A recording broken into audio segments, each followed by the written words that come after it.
নেত্রকোনার ৪০ গ্রামের পূর্বপাড়ার বাসিন্দা মৃত দারোগালীর ছেলে আবু হানিফ ২০০১ সালে বিসিক শিল্পনগরীর অধীনে মৌ চাষের প্রশিক্ষণ নিয়ে শুরু হয় তার পথচলা। প্রথমে শখ, পরে বেকারত্ব ঘোচানোর তাগিদে মৌ চাষকেই পেশা হিসেবে নেন তিনি। দীর্ঘদিনের অভিজ্ঞতায় এখন নিজেই মৌমাছি পালন ও মধু সংগ্রহ করছেন। দেশের বিভিন্ন স্থানে এমনকি বিদেশেও পাঠিয়েছেন নিজের উৎপাদিত মধু। দীর্ঘ ২৫ বছর ধরে মৌমাছির সঙ্গে কাজ করছেন। নিজে মধু আহরণ করে নির্ভেজাল মধু উৎপাদন করছেন। আমি আসলে একটা শখের বশত করি, হচ্ছে কত বলতে আমি আমার উদ্যোক্তা যে যাদের কাছে এখন বর্তমানে এগুলা প্রেজেন্টেশন করে সেট আপ করে রেখেছি, তারা বর্তমানে প্রায় ৫০,০০০ টাকার মতো ইনকাম করতে পারে।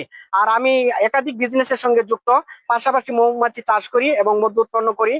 বর্তমানে প্রায় আমার ৪০ থেকে ৫০,০০০ টাকা প্রতি মাসে মধু সেল দিতে পারি।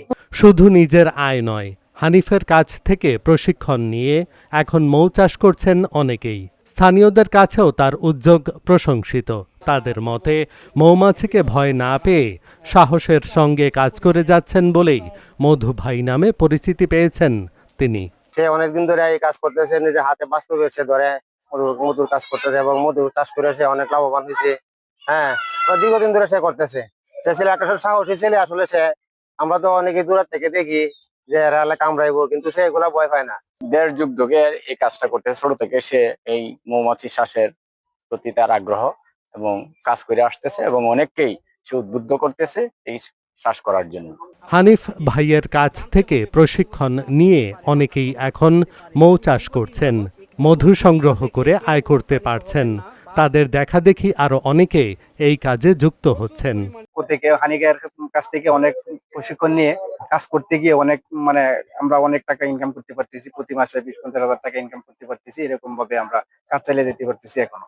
শুধু আমি না, অনেকেই উদ্বুদ্ধ হয়ে তার সাথে কাজ করছে এবং সফলতা অর্জন করতেছি। আর ১০০% খাঁটি মধু আমরা উৎপাদন করতে সম্ভব হচ্ছে। শখ থেকে শুরু করা মৌ চাষ এখন আবু হানিফের জীবিকার প্রধান অবলম্বন। নিজে স্বাবলম্বী হওয়ার পাশাপাশি অন্যদেরও উদ্যোক্তা হিসেবে গড়ে তুলছেন তিনি। তার মতো উদ্যোগ ছড়িয়ে পড়লে বেকারত্ব কমার পাশাপাশি বাড়বে দেশীয় মধুর উৎপাদন। Dhaka journal news desk.